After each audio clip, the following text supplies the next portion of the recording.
Salam əziz izləyicilər. TVBox Tynix DX5 video icmalında da qeyd eləmişdim. Google TV əməliyyat sistemi, Google TV ana ekranı ilə gəlir gördüyünüz kimi. Mən indi bu TVBox-a Google TV əvəzinə Android TV yazılım yazacağım və onu çəkib sizə göstərəcəm. Deməli, Google TV-də interfeys biraz Android TV-yə nisbətən daha ağır işləyir. Müəyyən yenilənmələrə təbii ki, ehtiyacı var Google TV-nin. Çünki biz burada ən azı Google Play-i, Play Store-u biz ana ekranda görə bilmirik. Hətta bu ana ekrana əlavə edə bilmirik. Bunun üçün yalnız biz Apps bölümünə girib, yəni uygulamalara girib, yalnız buradan Play Store-a daxil ola bilirik. Bir də ən əsas problemlərindən biri, kimin üçünsə problem təbii ki, Google TV interfeysdən kimin xoşu gəlmir. Əgər istəsə ki, başqa launcher yükləsin və bura quraşdırsın, təbii ki, o da problemlidir. Yəni, rahat şəkildə biz bura başqa bir launcher yükləyib quraşdıra bilmirik. Yalnız kompüter vasitəsilə Adobe Control proqramı ilə quraşdıra bilərik. O da ki, yəni hər sadə istifadəçinin eləyə bilmədiyi bir prosesdir. İndi keçək kompüterə, bu TVBox-a, Slimbox, Android TV 14, Android 14 yazılımını göstərim. Tynix DX5 Google TV əməliyyat sistemi ilə Android 14. İndi mən bu TVBox-a Google TV-nin əvəzinə Android TV 14 yazacağım və əməliyyat sistemini dəyişdirəcəyik. İlk növbədə bunun üçün bizə lazımdır Slimbox rəsmi səhifəsindən, rəsmi sitəsindən Tynix DX5 üçün olan yazılımı yükləmək. Təbii ki, video uzun olmaması üçün mən o yazılımı artıq yükləmişəm. Sonra bizə lazımdır təbii ki, yazılım proqramı Amlogic USB Burning Tool. Versiya 3.2.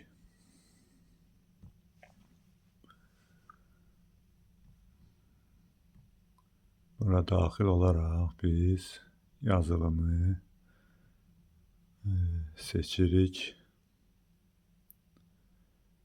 Tynix DX5 ATV 14.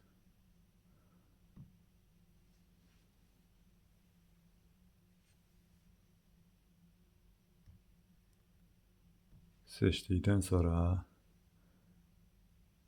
bir neçə saniyə və dəqiqə ərzində yazılım proqrama yüklənəcək. O müddətdə qeyd edeyim ki, belə bir USB kabel bizə lazımdır.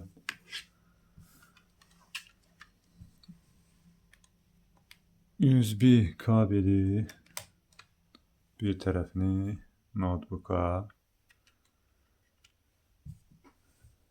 qoşuruq.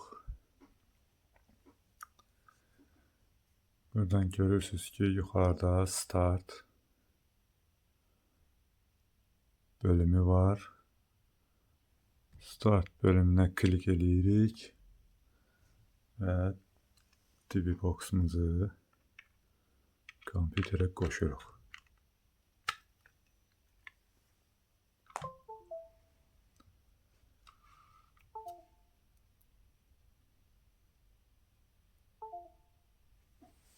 Oradan biz görürük tabii ki yazılım prosesi başladı.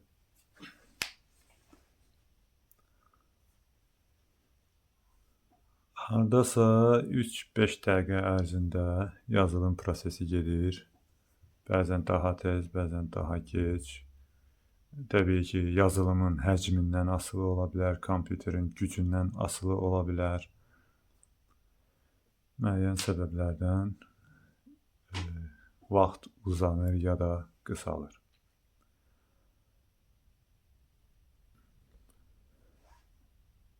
Yazılımı yazdığımız zaman təbii ki, diqqətli olmaq lazımdır. Əks halda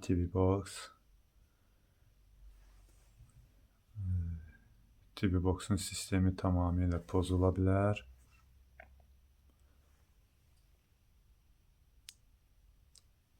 Və istifadəsiz vəziyyətə gələ bilər. Kimin ümumiyyətlə yazılım haqqında məlumatı yoxdursa,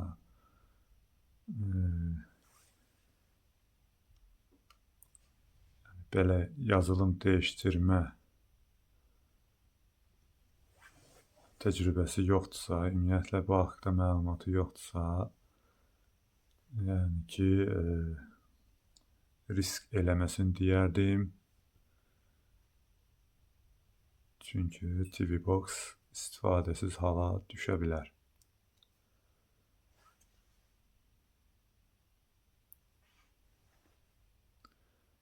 %54-55% artıq yazılım yazılıb.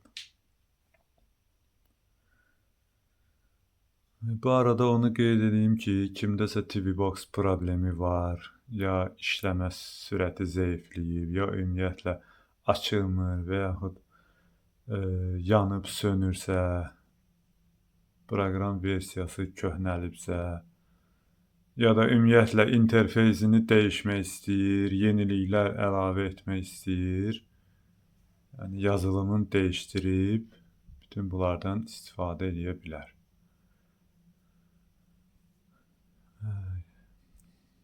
Ya da kimsə özü eləmək istəmirsə və yaxud da risk eləmək istəmirsə, mənə də müraciət edə bilər. Mən də TVBox-un yazılımını dəyişə bilərəm. Ümumiyyətlə məsləhət görülür ki,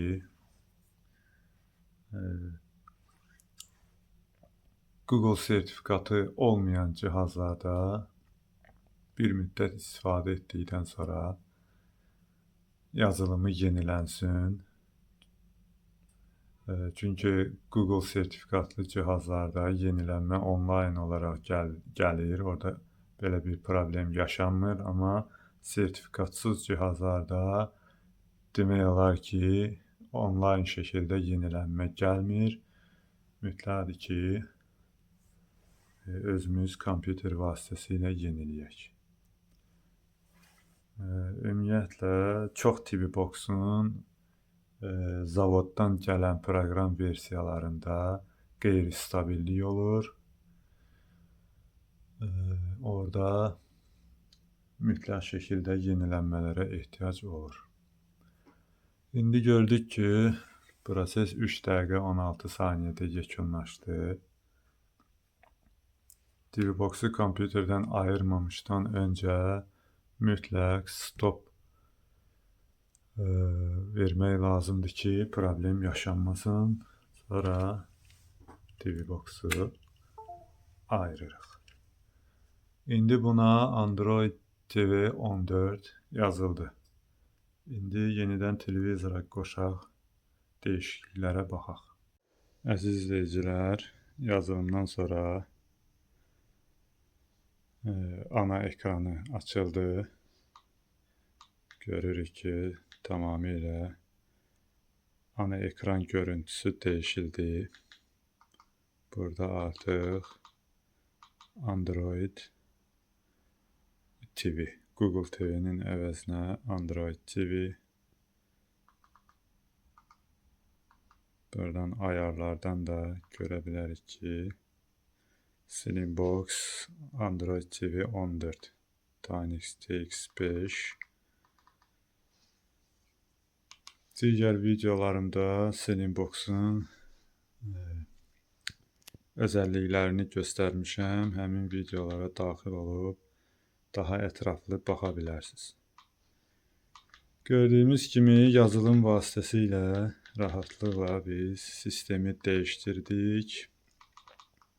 Müəyyən əlavə funksionallıqlar əlavə edilib. Buradan plus işarəsinə istədiyimiz proqramı biz ora əlavə edə bilirik. Görürsünüz ki, Google Play Store-da ana ekranda var. Təbii ki, buradan istəmədiyimizi silə bilirik, istədiyimizi əlavə edə bilirik. Ümumi proqramlara buradan daxil ola bilirik.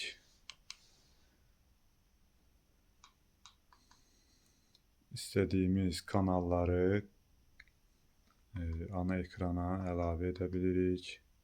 Yəni proqram kanallarını.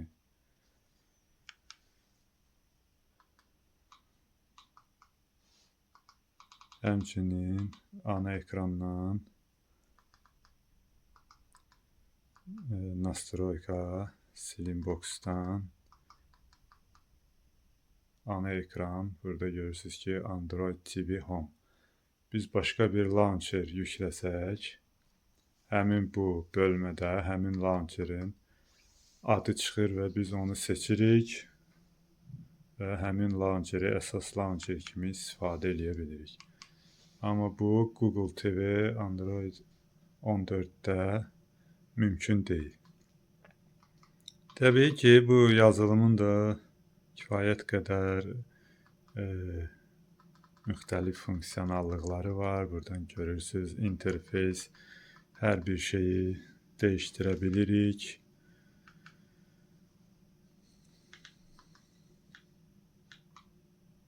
İşləməsi də təbii ki, kifayət qədər sürətli. Arxa fonu dəyişdirmək mümkündür. Bilirsiniz ki, Google TV-də o mümkün deyil. Buradan belə bir işarə qoyulub. Arxa planda işləyən proqramları təmizləmək üçün. Bir də ki, ən əsas üstünlüklərindən biri Google Play Store-a, yəni account əlavə etmədən bu yazılımda TV-Box'u istifadə etmək olur. Amma Google TV-də Google account əlavə etmədən TV-Box'u işlək hala gətirmək mümkün deyil. Mütləq şəkildə Google account tələb edir. Amma bu yazılımda görürük ki, onu tələb etmir. Birbaşa ana ekran sistem açılır.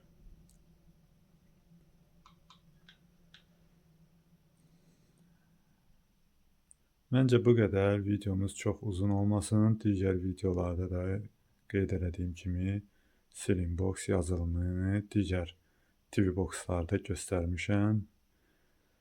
İzləyə bilərsiniz. Kanalıma abunə olun. Bəyənməyi unutmayın. Növbəti videolarda görüşərik.